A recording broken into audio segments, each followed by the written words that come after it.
अस्सलाम वालेकुम नाज़रीन, उम्मीद करता हूँ आप सब खैरियत से होंगे। एक दफ़ा फिर हाज़िर हर्बलिस्ट फ़िरोज़ अली।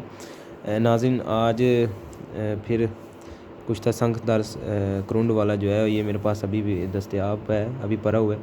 तो ये 50 ग्राम क्या कहते हैं इसके अंदर मैंने डाला है। ठीक है, अभी इसकी रगड़ाई करनी है। ठीक है, इसकी अभी रगड़ाई करनी है। अभी इसके ज़र्रात जो हैं वो अभी हैं, बाकी कुश्ता हो चुका है मुकम्मल। तो अभी थोड़ी देर के अंदर अंदर ये एक दवाई बनानी थी, अभी इसकी रगड़ाई करनी है ये वाले की। तो ये जो है अभी रगड़ाई करने के बाद इसे फिर दूसरी एक दवाई के अंदर डालना है। ये 50 ग्राम इसी वजह से मैंने अलग की है। तो बाकी अभी इसकी सफाई खल की कर ली है, तो इसमें डाल के खल करते हैं। तो असल में ये इसके साथ हम दवाई जो डालनी है वो रेठा और गोखरू है।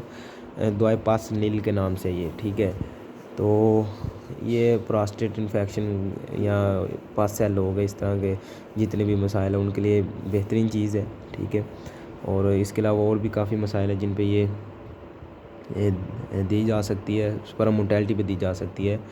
तो उसी हवाले से मैंने सोचा कि नाज़रीन को मैं वीडियो बना के दिखा दूं। तो अभी ये खरल की भी थोड़ी बहुत सफाई रहती है इंशाल्लाह। ये अभी थोड़ा सा है, इसका थोड़ी बहुत तो कर ली है, लेकिन ये अभी करनी है सफाई। करने के बाद फिर ये है कि इंशाल्लाह इसकी रगड़ाई करते हैं, और इंशाल्लाह फिर बनने के बाद भी आपको दिखाएंगे तस्वीर इसकी। तो उम्मीद करता हूँ आप सब खैरियत से होंगे। तो दुआ में याद रखिएगा जी। अल्लाह हाफिज़, फ़ी अमानिल्लाह।